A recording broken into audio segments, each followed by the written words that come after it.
Hello everyone, welcome to real education. आज की video बहुत इंपॉर्टेंट होने वाली है उन सभी स्टूडेंटों के लिए जिन्होंने अभी अभी 12th पास करी है और जिनको समझ नहीं आ रहा कि 12th के बाद क्या करना चाहिए आगे। उन सभी अपॉर्चुनिटीज़ के बारे में हमको कोमल मैम बताने जाएंगी इस वीडियो में। तो आज की वीडियो बहुत ज़्यादा इंपॉर्टेंट होने वाली है।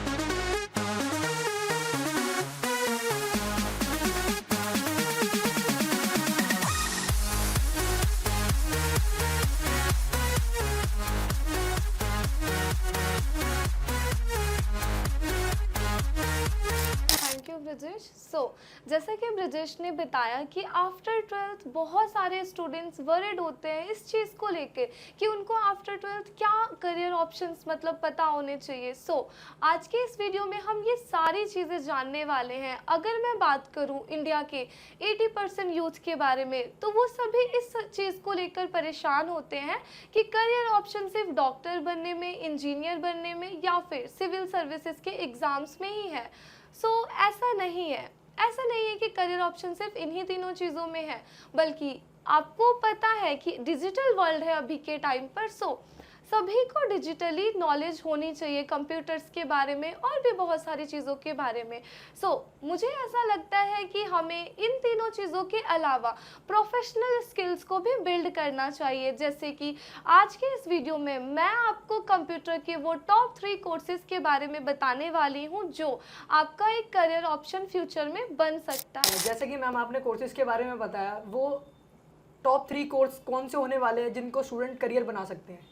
ओके, टॉप 3 कोर्सेज के बारे में सबसे पहले हम डिस्कस करते हैं professional diploma in financial accounting course. बहुत सारे स्टूडेंट्स जिन्होंने कॉमर्स बैकग्राउंड से 12th पास आउट किया है, तो उन्हें ऐसा लगता है कि वो बहुत सारी चीज़ें एज अ अकाउंटेंट के बेस पे कर सकते हैं, बट उसके अलावा भी करियर ऑप्शंस नहीं पता होने के कारण वो गवर्नमेंट जॉब्स की प्रिपरेशन और उन्हीं सारी चीज़ों में एंगेज होके रह जाते हैं। मैं आपको ई अकाउंटिंग कोर्स के बारे में बताऊंगी जिसकी हेल्प से आप कहीं पर भी एज अ अकाउंटिंग एग्जीक्यूटिव का काम कर सकते हैं। उस कोर्स के अंदर हम आपको पूरा फंडामेंटल कंप्यूटर के बारे में एजुकेट करते हैं, जहां पर आपको टैली सिखाया जाता है, प्रॉपर अकाउंटिंग का नॉलेज दिया जाता है, जैसे कि ITR filing, GSTR registration, TDS, TCS। ये सारी की सारी चीज़ें बहुत ज़्यादा इंपॉर्टेंट रोल प्ले करता है हमारी लाइफ में।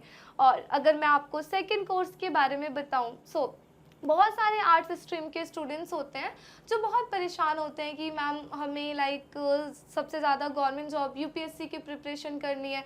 बहुत मेहनत भी करते हैं, इवन 3 साल 4 साल उन सभी चीज़ों की प्रिपरेशन में लगा देते हैं, बट स्टिल उसके अंदर ऐसा भी हो सकता है कि आपने बहुत मेहनत किया, but last of the moment अगर आप किसी न किसी रीज़न की वजह से उसे क्रैक नहीं कर पा रहे हैं, उसके बाद क्या कीजिएगा? ऐसी सारी चीज़ों के लिए आपको प्रोफेशनल स्किल और कंप्यूटर का एक अलग से बैकअप बनाना बहुत ज़्यादा ज़रूरी है। ऐसा नहीं है अगर आप UPSC एग्ज़ाम या फिर और किसी एग्ज़ाम की प्रिपरेशन कर रहे हैं उसमें कंप्यूटर नॉलेज की रिक्वायरमेंट नहीं होगी। इस कोर्स के अंदर आर्ट्स स्ट्रीम के स्टूडेंट्स के लिए फंडामेंटल कंप्यूटर की कोर्सेज हम प्रोवाइड करते हैं, उसके साथ साथ ग्राफिक डिज़ाइनिंग, वेब डिज़ाइनिंग भी हम सिखाते हैं, जिसके थ्रू एक ग्राफिक डिज़ाइनर वो बन सकते हैं। ग्राफिक डिज़ाइनर भी एक करियर ऑप्शन हो सकता है, इवन वेब डिज़ाइनर भी वो बन सकते हैं। एंड अगर मैं आपको थर्ड कोर्स के बारे में बताऊं, हम सिर्फ ये सोचते हैं कि हम सिर्फ एक इंग्लिश ट्रेनर बन सकते हैं या फिर हम ट्यूशन टीचर बन सकते हैं, हम इनके अलावा कंप्यूटर टीचर भी बन सकते हैं। रियल एजुकेशन आपको professional diploma in computer teacher training का भी कोर्स प्रोवाइड करता है, जिसके अंदर हम आपको कंप्यूटर टीचिंग की ट्रेनिंग प्रोवाइड करते हैं, जिसके अंदर बेसिक से लेके एडवांस डिप्लोमा कंप्यूटर कोर्सेज कराने के बाद हम आपको वो टीचिंग मैथोलॉजी के प्रोसेस बताते हैं, जिसके थ्रू आप टीचिंग का कोर्स भी कर सकते हैं। आई डोंट थिंक कि सिर्फ करियर ऑप्शन उन्हीं तीनों चीज़ों में है, उसके अलावा भी बहुत सारे करियर ऑप्शंस हैं आपके पास।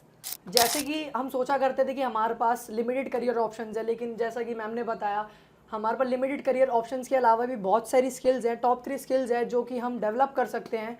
गाइज, अगर आपको लग रहा है कि आप स्टक हो 12th के बाद, तो आप ये सारी स्किल्स सीख सकते हैं। Thank you so much for watching this video. Like, comment and share.